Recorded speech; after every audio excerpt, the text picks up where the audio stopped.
A todos,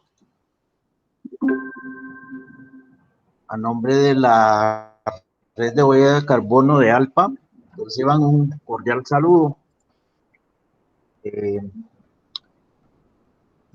Desde que iniciamos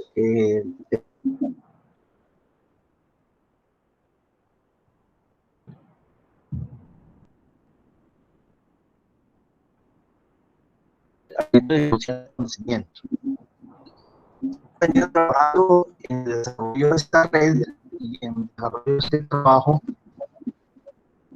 y hemos tenido ya esta nuestra segunda presentación en lo que tiene que ver con el tema de cuantificación de las emisiones de metano entérico.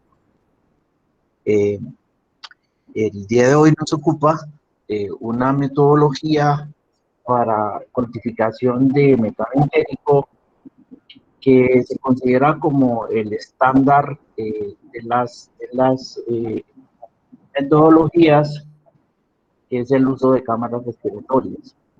Entonces, es una metodología muy adoptada a nivel mundial y que es importante, digamos que conocer los temas de ventajas y limitaciones asociadas con el uso de esta metodología. Para hablarnos de esta metodología, tenemos el placer de tener con nosotros el día de hoy al doctor Juan Carlos Povera. Juan Carlos es un médico veterinario zootecnista de la Universidad de Yucatán de México, con una maestría y doctorado obtenidos en la Universidad de Aberdeen, en Gran Bretaña, y con postdoctorado en Japón. Pertenece a varias asociaciones, una de ellas es ALPA, y ha venido desarrollando una serie de trabajos desde la formación de estudiantes de maestría y doctorado, y central a esto han habido dos temas importantes en el trabajo del doctor Juan Q. Un tema asociado con la mitigación de emisiones de gases de efecto invernadero, y el otro tema asociado con el uso de esta metodología de cámaras respirométricas para medir emisiones. Hoy, esta vez, estamos con un formato adicional y hemos invitado a un profesor experto en esta área también de cámaras respirométricas, que es el profesor Ricardo Rosero, la Universidad de Antioquia, quien va a actuar como moderador en esta. Entonces, le damos la palabra al profesor Juan Q. Después de su presentación vamos a tener una sesión de preguntas y respuestas y comentarios, ¿cierto? Para discutir aspectos que sean de relevancia o que necesiten mayor discusión. Sin mayor preámbulo, entonces, profesor Juan Q, bienvenido, muchísimas gracias por estar acá.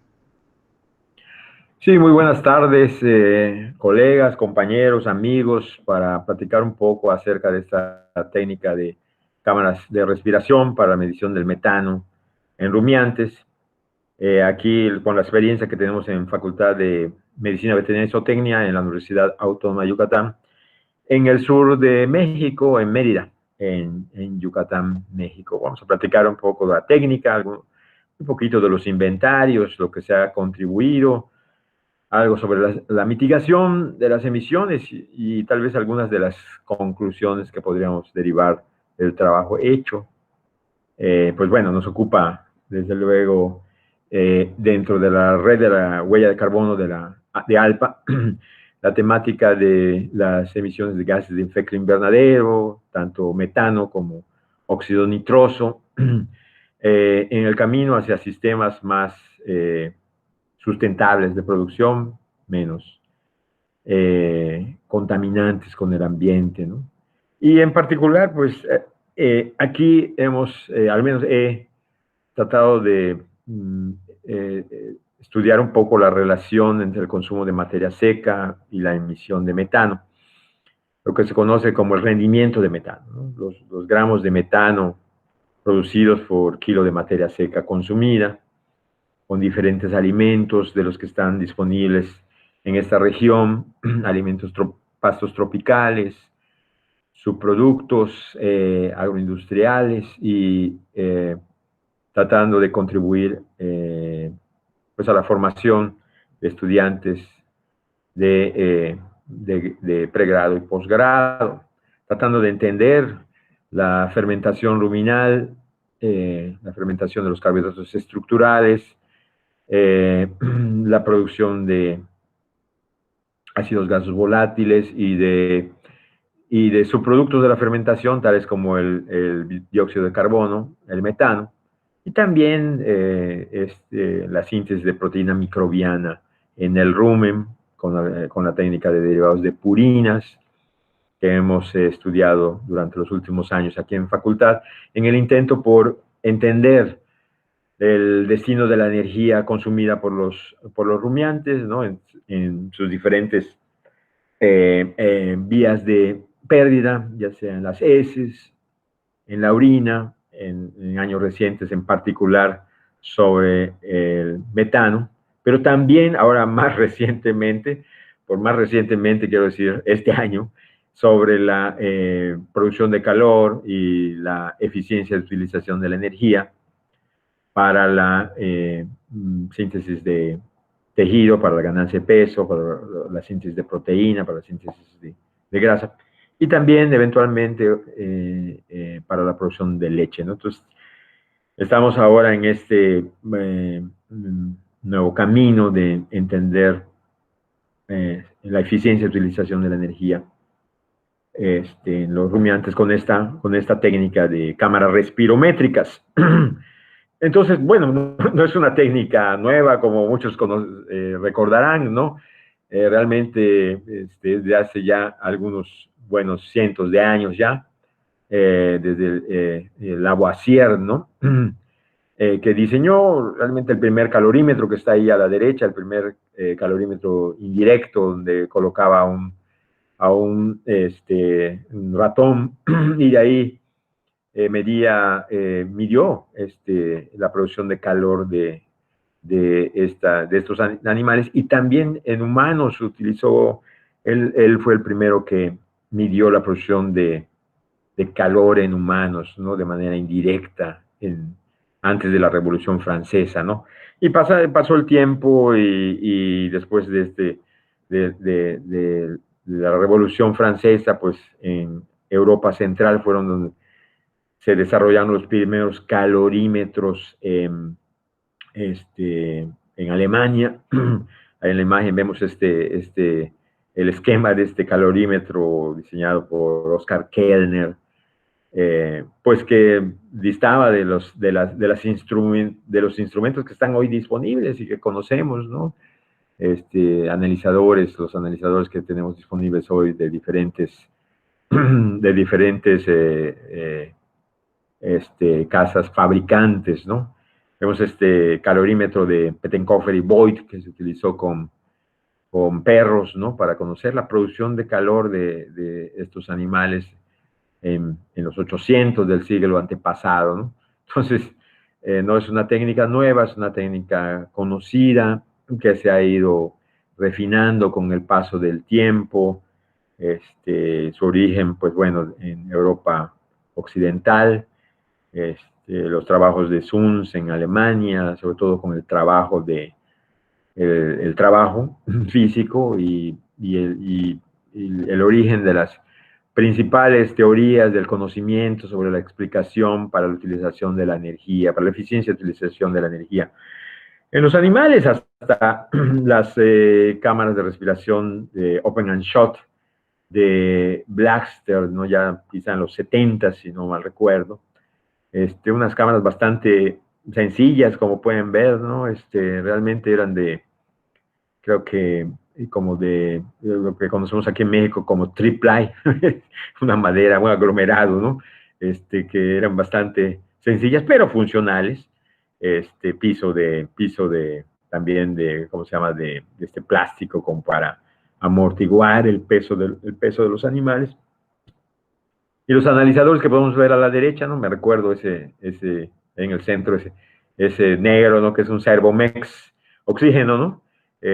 paramagnético, y ya no puedo distinguir bien en la memoria ahí abajo cuál es el metano y cuál es el CO2. Ya. Pero bueno, esas son las cámaras de Open and Shot, diseñadas por Blackster y utilizadas ahí en el RAWET, en el Instituto RAWET. Estas son unas cámaras diseñadas por Hitachi y allá en el Instituto Nacional de Ciencia Animal en Japón, bastante muy interesantes, ¿no? Porque realmente estamos viendo el piso superior y abajo, abajo se reciben las heces y la orina, y bueno, se mezclan y se mezclan y se muestrean y todo.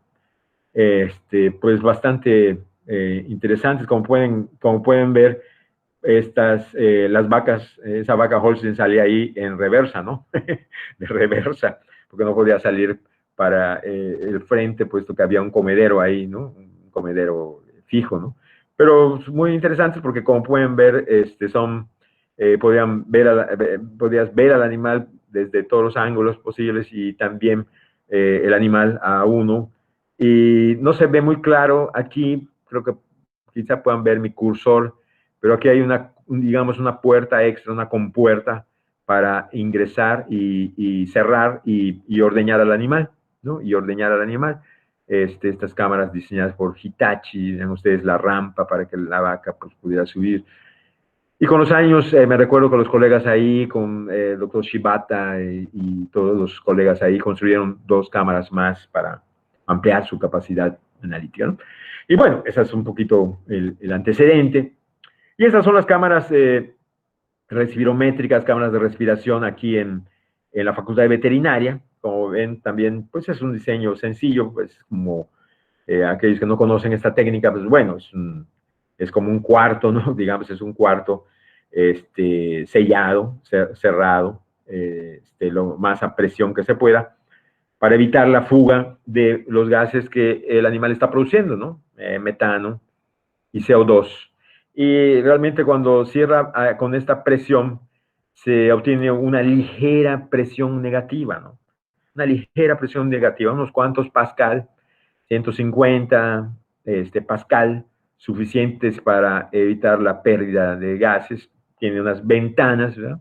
A ambos lados de la cámara. Estamos viendo aquí el lado, pues digamos, dependiendo, el lado izquierdo, ¿no? O sea, conforme nos aproximamos, vemos que adentro hay una jaula para contener al animal, y no dañe pues, las paredes. Y aquí arriba, en la parte superior, se puede ver digamos, el sitio por donde salen los gases, ¿no? Realmente es PVC, pero está adentro del PVC hay una manguera cubierta de, ¿cómo se llama? Poliuretano, para evitar esto de la condensación, a través de toda la línea, y aquí se ve pues el laboratorio, ¿no? Que es realmente muy pequeño, pero donde están los analizadores. Entonces, estas son 2 cámaras, son 2 cámaras de respiración, y tienen una puerta delantera, una puerta trasera. Son bastante sencillas, tanto de construir, y pues requieren en realidad mantenimiento, ¿no? Es lo principal que requieren este tipo de cámaras, pues con el uso, el abrir y cerrar, con la orina, con las heces en la parte posterior, pues se van dañando el sello, que realmente es un sello de estos como de refrigerador, ¿no? Es un sello como de estos que utilizamos para el refrigerador, que se pega con pegamento comercial. Aquí en México le llamamos pegamento 5000, ¿no? Resistor 5000. Y las ventanas, perdón, son de acrílico de 9 milímetros, y el sello es con algo que aquí en México se conoce como diuretán. ¿Cómo se dicen? Las esquinas en la cámara, pues se sellan con diuretán, que se sella con una de estas pistolas que utilizan la gente que conoce de estas, de ventanería, ¿no? El diuretán es muy fuerte, es un sellador muy fuerte. Y los animales están aquí normalmente 3 días, ¿no? De 3 días, 72 horas están ahí. Hemos hecho trabajos con 2 días, difícil, no me recuerdo ahorita, uno con 4 días, tal vez hayamos hecho algunos, no me recuerdo. Pero normalmente 3 días permanecen los animales y después lo que llamamos aquí los descansamos, ¿no? Los sacamos aquí al lado, hay unos corrales, unas jaulas de contención, jaulas metabólicas, donde los animales tienen un poco más de espacio, ¿no? Pero están bastante, digamos, cómodos. Pueden pararse, echarse, defecar, orinar, tomar agua, comer, desde luego en comedero aquí al frente, movible, que eso da una ventaja realmente bastante práctica, un poco pesado, pero se puede mover fácil, tiene ruedas, ¿no? Y se puede mover, y lo fijamos con unos digamos, fijadores de herrero normales, ¿no? O sea, ¿no? Entonces es bastante sencillo, se mantiene la temperatura a 23 grados, hay un aire acondicionado ahí dentro, un bebedero de esos bowl, ¿no? Un water bowl, y un deshumidificador que mantiene la presión, la humedad relativa a 55 grados, ¿no? Entonces, aquí en la esquina pueden ver un ventilador pequeño, que pues el intento es mezclar el aire para que la muestra de aire que sale, pues sea una buena muestra, el aire no esté, digamos, estancado, fijo, no hay, ¿no? Sino que se mueva. Y esas son el pisos de concreto y tiene digamos, ¿cómo se dice? Un mat para descanso. Y pueden ver, tenemos la fortuna de pues estar cerca de estas jaulas metabólicas, ¿no? Para donde los animales tienen más espacio para descansar, para caminar, descansar, echar un poquito de espacio. Las cámaras tienen 9.3 metros cúbicos de volumen, no es un gran volumen, están muy cerca, por lo cual los animales realmente están, digamos, adaptados, ¿no? Es fácil, ¿no? Moverlos de aquí hacia las cámaras. Y quizá eso explica un poquito esta facilidad que se presentó, pues que los animales realmente consuman lo mismo afuera que adentro de las cámaras de respiración, ¿no? Y eso es importante porque una de las limitantes principalmente de las cámaras de respiración es que algunos compañeros, algunos colegas han encontrado que el consumo se reduce, ¿no? Aparentemente no es ese el caso en estas, probablemente por esa cercanía, por esa adaptación, al mismo tipo de comedero, ¿no? Que es el que está adentro de las cámaras, y al manejo de los estudiantes que están cerca siempre de los animales, etcétera, ¿no? Entonces, esto es como se ve. Realmente pueden ver ustedes, es un galerón, como lo llamamos aquí en México, ¿no? Es un galerón estándar para una facultad de veterinaria aquí en México, no es nada. Y nada más, digamos, lo que tiene, pues es agua, acceso al agua cerca y electricidad. Entonces, eso es fundamental, ¿no? Para la operación. Y pues algunos colegas que han comentado, les digo, pues bueno, si tienes un galerón, si tienes agua y electricidad, pues bueno, puede funcionar esto bien, ¿no? Esto es hoy en el laboratorio. Están los muchachos del doctorado, ¿no? De Ecosur, Sara Valencia, está trabajando ahorita mismo con algunas una moracia de aquí, de la región, con Brosimum alicastrum, y con el Bursera cimaruba, aquí en maya se le llama chacá, ¿no? Con esas especies, con esos animales canulados en el rumen, un juego de 6 animales, realmente son 8, pero aquí hay 6 animales en rotación hacia las cámaras de respiración, y muchachos del postdoc, ¿no? Que recién llegaron aquí al laboratorio pues, a trabajar, continuar con el trabajo. Una vista más de cerca, no más close-up, Nelor, que llegó aquí hace algunos años, y cómo se ven los animales. Ven el aire acondicionado, el ventilador, una visión parcial del deshumidificador, y aquí atrás con un poco de imaginación pueden ver las rejillas para las heces, la orina. El herrero que hizo esto pues nos ayudó mucho con su diseño realmente, porque tenemos acá digamos una compuerta, una puerta, un acceso para poder muestrear la vena coxígea, ¿no? En el caso que se requieran muestras de sangre, pues no es complicado porque hay acceso, y el animal se puede echar y acostar bien. Calculo unos animales de unos 470 kilos, ¿no? Es lo que la facilidad nos dio. No podemos poner, meter aquí animales de 650, 700 kilos, no alcanzaría, obviamente. Pero los animales como estos, ¿no? 300, 400, 450, pues pueden entrar sin problemas a esta facilidad, que realmente son láminas, y ahí adentro entre la lámina y la otra lámina, al otro lado está aquí le llamamos hule espuma, no sé cómo le digan en sus tierras, ¿no? Aquí le llamamos hule espuma, aislante, ¿no? Un aislante. Aquí ven las conexiones para la luz interior. El punto aquí se ve donde sale el aire, ¿no? En la parte posterior, donde los medidores de flujo de masas, pues, jalan, succionan el aire desde las cámaras, ¿no? Hacia los analizadores. Se ven aquí en la parte, tenemos un filtro casero hecho a mano con malla, ¿no? Aquí le llamamos miriñaki en Yucatán. Y en el esquema, pues estas son las dos cámaras, el aire va en esta dirección, se succionan 300, 350, 400 litros por minuto, los medidores de flujo de masa tienen capacidad hasta 500 litros, ¿no? Por minuto. Y el aire pues va hacia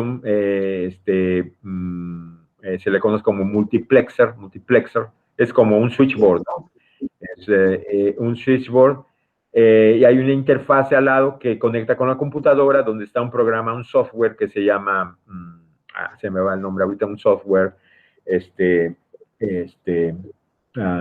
del fabricante que es Sable Systems, donde el output de los analizadores, la salida es convertida de volt, pues a lo que realmente queremos medir, ¿no? Litros de metano, litros de CO2, litros de oxígeno. Entonces aquí están esquemáticamente los analizadores de oxígeno, de CO2 y de metano, ¿no?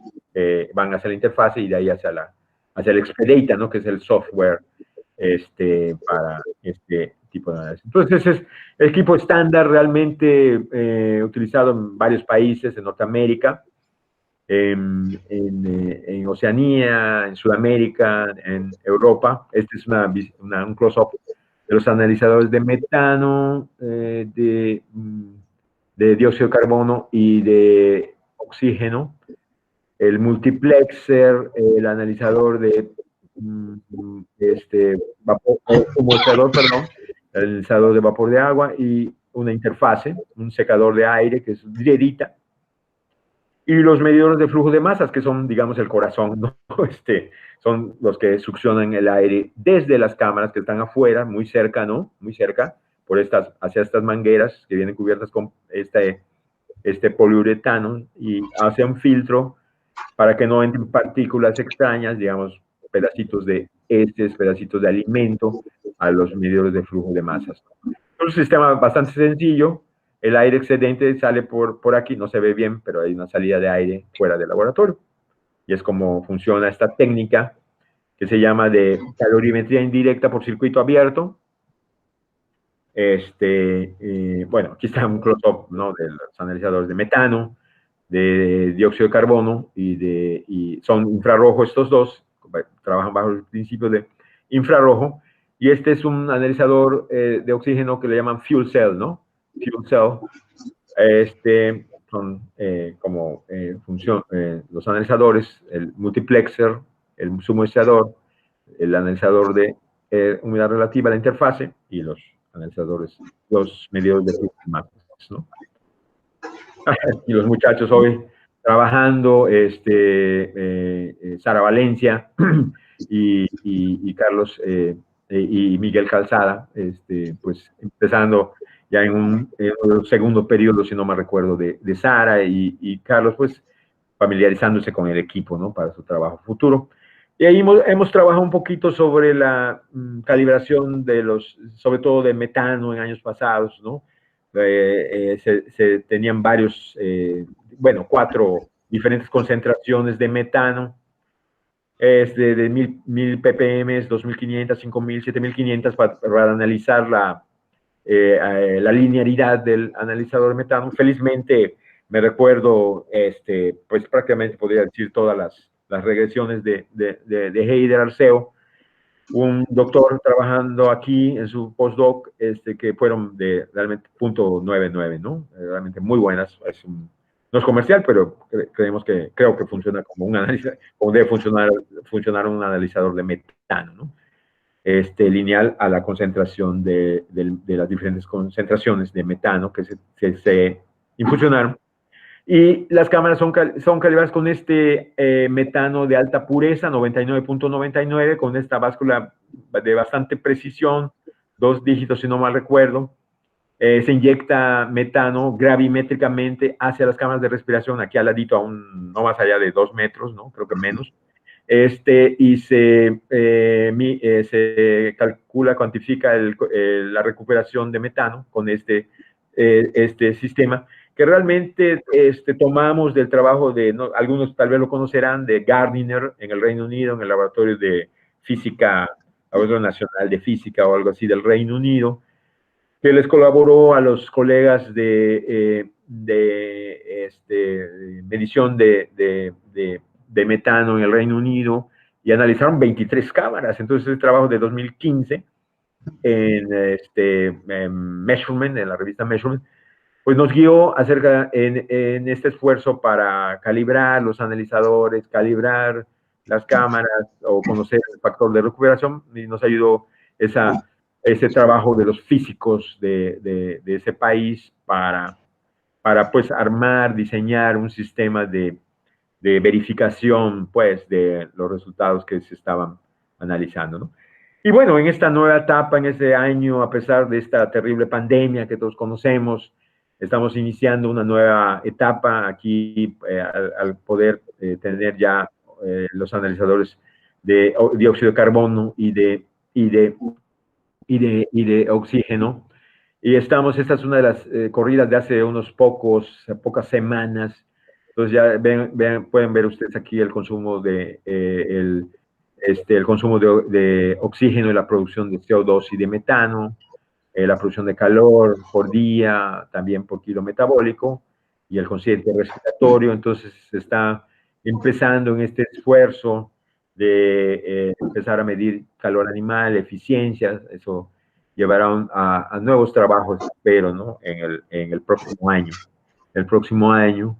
Y en un trabajo preliminar realizado con el analizador de oxígeno, que también teníamos el año pasado, Andrés Cadenas, de la maestría, pues logró medir 24 veces con esta técnica, la producción de calor de ayuno, equivalente a la necesidad de energía neta para el mantenimiento de unas novillas comerciales cruzadas, con una técnica, tal vez algunos la conozcan, otros no, que realmente en mi impresión es que es bastante fina desde el punto de vista técnico, de evacuación del rumen, un poco fuerte para los animales, pero muy limpia desde el punto de vista técnico, porque se evacuó el rumen y se evacuaron los rúmenes de estas 6 vaquillas, y se se asumió que el cociente respiratorio a las 12 horas cayera a alrededor de 0.7, y a partir de esa hora se midió 24 horas la producción de calor, utilizando un equivalente por litro de oxígeno de, si no mal recuerdo, 19.5, algo así, ¿no? Por litro de oxígeno consumido, ¿no? Y finalmente se llegó a este valor, 400 kilojoule por kilo metabólico día, que está en el rango, ¿no? de producción de calor en el ayuno de las especies rumiantes, algo que también habíamos considerado y algunos colegas nos habían comentado. Pero bueno, este es uno de los primeros valores aquí en México de las necesidades de requerimientos de energía neta para mantenimiento de unas vaquillas cruzadas, ¿no? Cebú por Taurus, aquí en el sur de México, y espero que a futuro nos vaya conduciendo eventualmente hacia un sistema de alimentación, ojalá, ¿no? Y también con la ayuda de otros grupos de investigación aquí en México, particularmente de la UAM, allá en el Estado de México, con el doctor Castellán, hemos trabajado un poco los inventarios de ganado bovino, con este trabajo donde participaron varios muchachos de Colombia que estuvieron acá en estancia. Se logró pues conocer esta relación, que es bastante conocida en la literatura, en diferentes laboratorios, ¿no? Entre el consumo de materia seca, la producción de metano, El valor que tuvimos fue de 18 gramos de metano por kilo de materia seca consumida, dentro de lo esperado, con pastos tropicales a 70% de la ración, 30% con concentrado, fabricado aquí. Y en otro trabajo, no publicado todavía, de un muchacho de licenciatura, se obtuvo esta media, como pueden ver ustedes acá, para el rendimiento de metano de 16. Este valor me parece muy interesante porque es realmente compatible con valores que se han obtenido en Colombia, en el laboratorio de la doctora Posada, y con 59 datos de mediciones individuales en las cámaras de respiración, bastante interesante, comparable.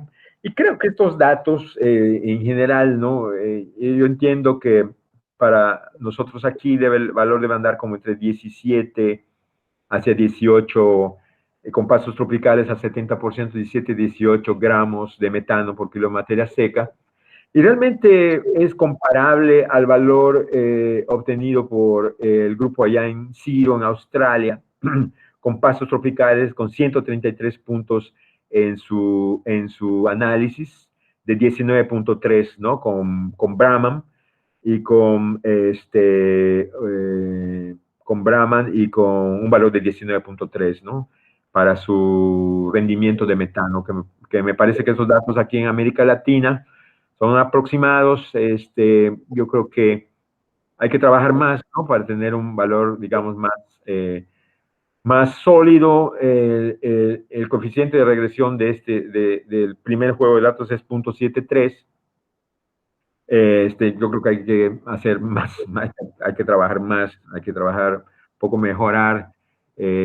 Provino en realidad los datos de los controles de varios experimentos, no fue un experimento diseñado ex profeso para generar un rendimiento de metano. Yo creo que en eso está un poquito del ruido experimental. Habrá que trabajar más, ¿no?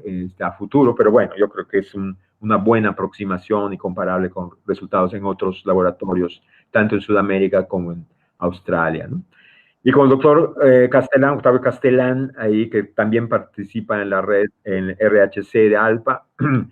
En 2017 se trabajó hacia los inventarios de metano entérico de bovinos de México, mostrando 15 estados, perdón, realmente un buen trabajo ahí liderado por el doctor Castellán. 15 estados, se tomaron muestras de los alimentos, se les hizo energía bruta, y se obtuvo este inventario nada más del hato bovino de México, que es alrededor de 33, 34 millones de cabezas de ganado, ¿no? Ya en gigagramos de CO2 equivalente. Y pues bueno, con resultados preliminares de estos trabajos en las cámaras de respiración en Guaema, allá en Toluca, y de las cámaras de respiración aquí en el sur de México, en Guay, con pastos tropicales, y también con raciones de clima templado, ¿no? Allá en el centro de México, ¿no? Entonces se ha contribuido a definir estos inventarios, y en el intento de que cuando felizmente se vaya hacia estrategias de mitigación, pues en las diferentes regiones de México, se conozcan, pues, bien, con la mayor certidumbre posible, pues, los inventarios de los hatos bovinos de los diferentes estados de este país, ¿no? Y pues nos hemos, en los últimos 7 años, 8 años, trabajado más en mitigación de metano, particularmente poniendo atención al problema de investigación, a la temática de investigación aquí en el departamento, que es con sistemas silvopastoriles, gramínea tropical, algunas leguminosas, particularmente leucaena, leucocéfala, huachín, como se le conoce aquí en Yucatán, en maya, tratando de entender la relación entre el consumo de alimento, el consumo de materia seca, la fermentación en el rumen, la excreción de nitrógeno en heces, en orina, en leche, la composición de la leche, y felizmente en los próximos años ya hacia energética, ¿no? Hacia eficiencia y utilización de la energía en los sistemas silvopastoriles, con las ventajas de servicios ecosistémicos que conocemos, pero poniendo la atención, desde luego, con esta nueva esta nueva ampliación de la capacidad experimental hacia hacia la eficiencia de utilización de la energía metabolizable para el crecimiento, y también sobre KL, ¿no? En el caso de la leche, para la eficiencia de utilización de la energía para la producción de leche en este tipo de sistemas, con este tipo de raciones, donde podría haber algún impacto sobre la eficiencia de utilización, quizás, ¿no? Quizás podamos hacer este tipo de trabajos como se han hecho en otros laboratorios con mucho más tiempo, ¿no? Y poniendo la atención a los metabolitos secundarios, tanto taninos condensados, su efecto sobre la población microbiana del rumen, ya sea sobre los protozoarios, sobre las bacterias, sobre las arqueas y de las saponinas también, en algunos alimentos, tanto leguminosas como vainas, como el guanacaste o la parota, como la samanea samam. En algunos de los trabajos, han hecho varios, pero en este trabajo realizado por Denise Montoya para su doctorado, es muy interesante porque ella ofreció diferentes niveles, 3 niveles de follaje de hojas de leucaena leucocéfala, 12, 24, 36% de la materia seca. Abajo en azul están el consumo de taninos condensados. Y aquí en este trabajo de Denise, claramente se ve del control con solo la gramínea. Podemos ver aquí en gramos 174 y cómo se va reduciendo con la incorporación de la leucaena leucocéfala, ¿no?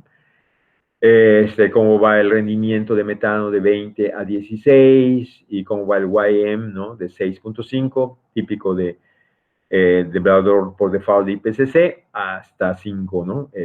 Con la incorporación de esta proporción, este porcentaje de leucaena en la ración, ¿no?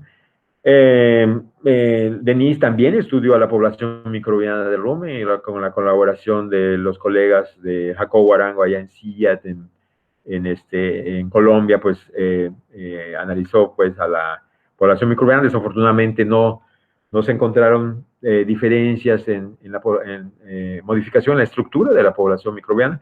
En mi entender, probablemente se debió a que en este trabajo se estaba mostrando con sonda esofágica, ¿no? Entonces, quizá un poquito no se puede muestrear con muy buena precisión. Esperemos que con los animales cánulos en el rumen este muestreo mejore, un muestreo de mejor calidad, y nos pueda indicar mejor algún cambio en la población microbiana con la ayuda de otros laboratorios, tanto en México como fuera de México, para entender posibles cambios como apunta la literatura en la población microbiana del rumen, ¿no? Con el trabajo de María Bottini, ahora en Coanijicuilapa, en Guerrero, en el occidente de México. María trabajó muy fuerte, más sobre reproducción, pero también hizo algo en la alimentación, y con la técnica de alcanos, que Elisa, se me olvida el nombre del apellido de Elisa ahorita, aprendimos aquí a analizar, y María pudo encontrar que los animales estaban comiendo 5.1 kilos de materia seca como leucaena en una asociación gramínea leguminosa en el potero, y los datos de ella indican que están consumiendo alrededor del 34% del consumo total de materia seca como leucaena. Y coincide, me parece muy interesante porque, de cierta forma, es un valor aproximado al de Lisa ya en Colombia, de 28% del consumo de leucaena como porcentaje de la materia seca. Me parece interesante, ¿no? Algunos colegas han mencionado que probablemente los animales están regulando el consumo de leucaena. Pudiera ser, ¿no? No había yo pensado tanto en eso, sino que, sin embargo, al ver los valores de las muchachas con la misma técnica de alcanos en sistemas silvopastoriles con leucaena en países diferentes, pues bueno, uno empieza a pensar si no hay un posible mecanismo de regulación del consumo, ¿no? Pero bueno, le hemos puesto atención a este tipo de trabajos. Sabemos aquí en México que este sistema solo con leucaena, solo con pasto y leucaena, perdón, en la asociación en Michoacán.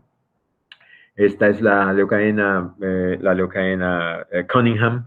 La ganancia de peso fue cerca de 800 gramos por día, comparable con la de algunos otros grupos de investigación sobre todo en Australia, donde me comentaba Max Shelton que los animales ahí en promedio de sus pruebas era de 900 gramos por día, aunque en su artículo en Tropical Grassland tienen un valor superior, ¿no? Y por eso yo platicaba y discutía con Max esta temática. Y bueno, es lo que se ha obtenido aquí en México en estos sistemas que están gradualmente en expansión, no un detonante así explosivo, sino que poco a poco van ganando auge estos sistemas. Hemos trabajado con otras especies muy estacionales como la parota, el guanacaste, el pitch, como se le dice aquí en lengua maya, es el guanacaste que muchos conocen, ¿no? La parota, pues bueno, se cae en un tiempo muy específico, ¿no? En la época de secas. Se puede hacer una harina bastante apetecible por el ganado, contiene proteína, 15-16%, poca fibra, 35, 38, 39%, fermenta bien en el rumen, 86% de la vaina completa y se conoce en trabajos que se han hecho en Centroamérica, en Sudamérica. Los productores aquí la conocen, les gusta, fermenta bien, 86%. Bien, tiene saponinas, si no me recuerdo, 29 miligramos por gramo de materia seca. Y la utilizan los productores, ¿no? Gradualmente la han utilizado en diferentes niveles. En este trabajo que hizo Freddy Lazos ahora en el rancho en Chiapas, incorporó 12, 24 y 36% de la vaina molida de parota guanacaste contra un control SIM. Tenemos el consumo de materia seca, el consumo de energía metabolizable, la digestibilidad. Sin embargo, en metano no se observa nada con claridad. Yo creo que, en mi entender, este sustrato, aun cuando algunos colegas han utilizado el follaje, ya defaunado algunas especies de protozoarios en el rumen, como se ha publicado, pues bueno, creo que las saponinas pues no alcanzan a tener un efecto sobre la población protozoaria, por tanto de arqueas no se ve nada con claridad, pero sabemos que va a dar producción, o sea, sabemos que esa fermentación, y los productores lo constatan, nos va a dar una producción, ganancia de peso, una apreciación por los productores, porque fermenta bien, se la comen bien. Y recuerdo de un trabajo con ovinos en una granja comercial aquí cerca, a 60 kilómetros de Mérida. Los productores obtuvieron 240 gramos con 50% de la harina de parota, contra 253 gramos con un concentrado peletizado comercial, ¿no? 13 gramos de diferencia, no hubo diferencias significativas, y el productor estaba contento con este recurso ocasional, muy estacional, pero que está disponible, ¿no? Y se ha hecho trabajo con el algarrobo, como se le conoce aquí, con la samanea, excelente sombra, vean ustedes qué preciosa imagen de la samanea samán, esta vaina que también cae en una época específica, un poquito, como una semana o 2 semanas después de la parota, más o menos, puedo estimar en mi cálculo. Y aquí Sara, que está trabajando ahorita en las cámaras, hizo un trabajo para su maestría con la harina molida de la samanea samán que recolectó aquí en Mérida, y dio 10, 20 y 30% de samanea samán en la ración, con base a Penicillium purpureum picado, Taiwán picado, y incorporó esto, y fue en las cámaras de respiración también. Preparó una ración, Sara, aquí vemos la ración y el consumo de materia seca de esas novillas, consumo de proteína cruda, consumo de saponinas, de taninos, la digestibilidad. Y muy interesante aquí que vean ustedes aquí los niveles de samanea samán que puso Sara. Aquí 10%, si no mal recuerdo, memoria a largo plazo, son como 800 gramos, creo.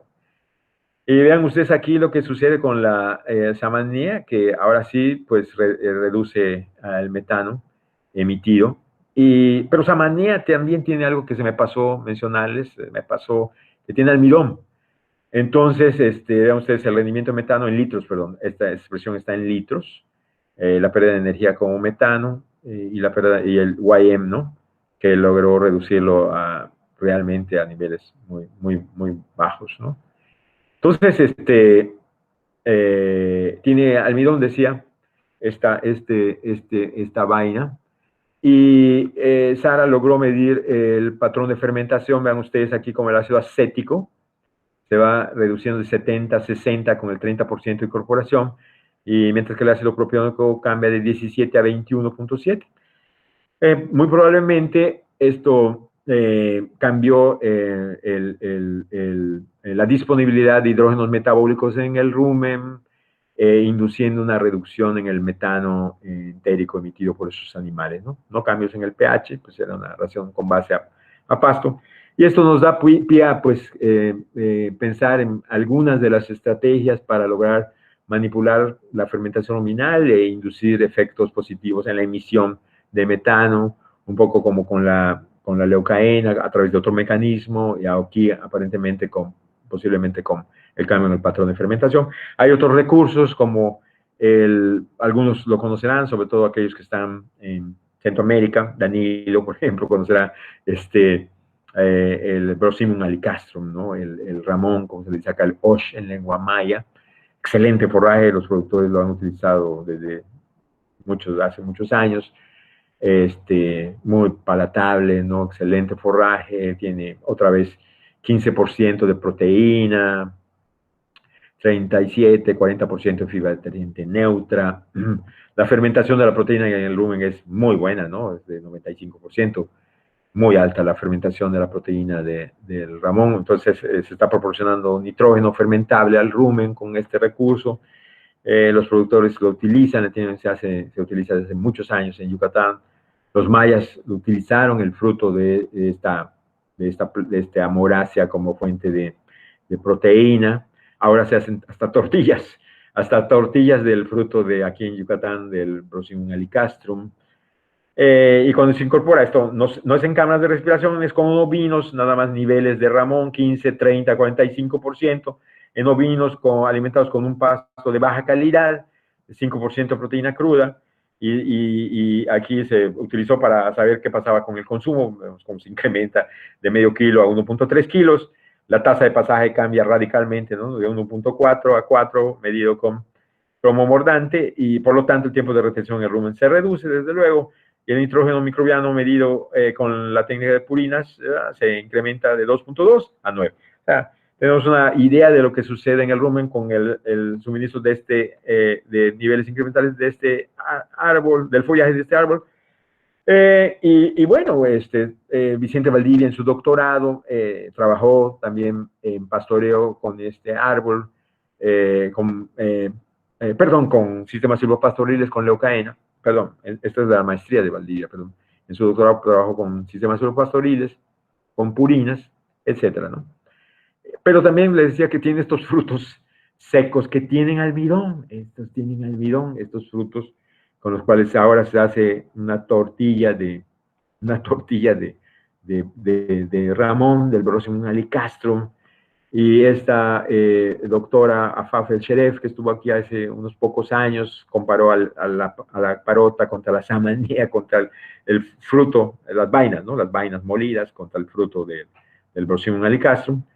Con estos resultados en ovinos, en las cámaras de respiración que fueron adaptadas, metimos una jaula metabólica y la salida de la headbox en la jaula metabólica, o sea, hacia la cabeza del borrego, lo conectamos con la salida de la cámara de respiración a través de la habilidad del doctor Heider Arceo, y pues se pudo medir la producción de metano con estos resultados, ¿no? Vemos el control con el enterolobium, que logra reducir algo, con la samanea samán, más como encontró Sara Valencia, en su caso con las novillas, y con el Brosimum alicastrum todavía más, ¿no?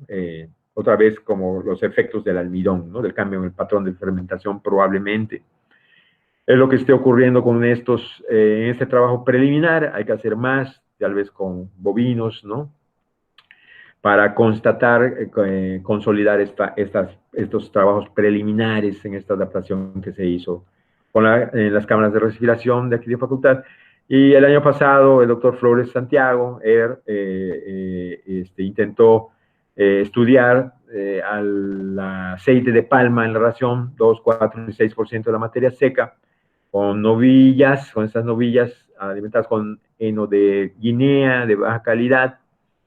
Y vean ustedes otra vez el metano en gramos por día de 154, 177, 127, 128, induciendo una reducción muy probablemente como resultado de la biohidrogenación de los ácidos grasos insaturados en el aceite, que logra pues reducir el rendimiento de metano, como podemos ver aquí, e inclusive el YM, ¿no? El porcentaje de la energía bruta perdida como metano, de la energía bruta consumida, ¿verdad? Como metano, ¿no? Entonces, pues hay diferentes mecanismos, ¿no? Ya sea biohidrogenación, ya sea cambio en el patrón de fermentación, ya sea cambio en la estructura de la población microbiana del rumen, inducida a través de diferentes mecanismos, tanto por los taninos, por las saponinas, donde creo que en América Latina tenemos la posibilidad pues de caminar hacia estrategias de mitigación con productores de pequeña escala que están utilizando muchos de estas vainas, de estos follajes, de algunos subproductos como el aceite de palma, donde de una manera práctica y sencilla se puede mitigar, ¿no? Entonces podemos decir que existe una diversidad de plantas, de moráceas, leguminosas, otras especies. Sara Valencia ahorita está con la bursera cimaruga, con el chacá, como se le dice en maya, que tiene taninos condensados, ahí va, y también con el ramón, está en su primera periodo, vimos los datos, son alentadores. Entonces, estos follajes, como en el caso del ramón, como en el caso de la barota, aportan energía y nitrógeno para la síntesis de proteína microbiana en el rumen. Pueden ayudar a incrementar el consumo de alimento debido a este aporte de nitrógeno fermentable en el rumen, como en el caso del follaje del ramón. Pues se puede mejorar un poco la digestibilidad con efectos aditivos de la ración. Se puede mejorar, como sabemos, el aporte de proteína microbiana. Hay que tener cuidado también con el nitrógeno porque conforme el nivel de leucaina también en la ración hemos estudiado hasta 80%, con el doctor Ángel Piñeiro, con Alexis González también en su maestría, pues hay un sobreflujo de nitrógeno desde el rumen como amoníaco y se empieza a perder el nitrógeno en la orina principalmente, ¿no? Por el exceso de nitrógeno amoniacal en el rumen. Hay que tener cuidado con esos niveles de incorporación y se puede, como vimos, contribuir a reducir las emisiones de gases de efecto invernadero. Calculo en esos niveles de aproximadamente con las estimaciones que hemos hecho con el trabajo de María Bottini, que de lo que están consumiendo, nos calculo entre 20 y 25% de las emisiones de metano entérico, creo, con niveles de incorporación razonablemente importantes de los follajes o de las vainas de algunas de estas plantas que hemos presentado. Entonces era lo que quería platicar con ustedes, discutir, animar a los jóvenes investigadores pues a utilizar las técnicas para la medición del metano entérico, ¿no? Ya sea SF6, ya sea GreenFeed, ya sea cámaras de respiración. Y bueno, les doy las gracias por su atención y podemos pasar a la etapa de discusión, de preguntas. Muchísimas gracias. Muchísimas gracias, profesor Juancu.